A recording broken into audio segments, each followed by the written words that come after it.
আজকে আমরা সবাই মিলে একটু বেরোচ্ছি। আমি, মা, বাবা আর শ্রিয়ান। সোহম তো তখন ছিল না, সোহম তো কলকাতায় গেছিল। তাই আমরাই চারজনে বেরিয়ে পড়লাম। তো বাবাও এখানে রেডি হয়ে গেছে, আমিও রেডি হয়ে গেছি, আমরা সবাই রেডি। তো অটো চলে এসছে, সবাই মিলে যাব, বেশি দূর না, একদম বাড়ির কাছে। তাই অটো করেই চলে গেলাম। এই অটো করে যেতে 5-7 মিনিট লেগেছে।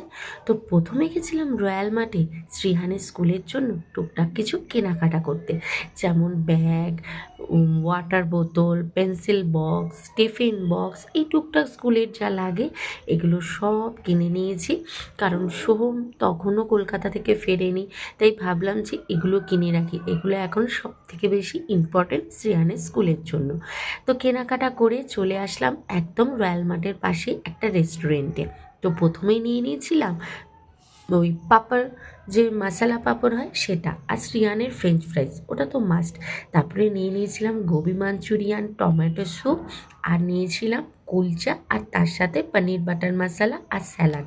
আর লাস্টে ছিল আমাদের লাইম সোডা, যেটা আমরা সবসময় খেয়ে থাকি। তো কিন্তু সেটা আর ভিডিওতে দেখানো হয়নি। তো এখানে দেখেছো খাওয়ার শেষে যে মৌরি নেয়, শ্রিয়ান একদম নিয়ে বসে পড়েছে বাটি। তো চলো এখানেই টাটা।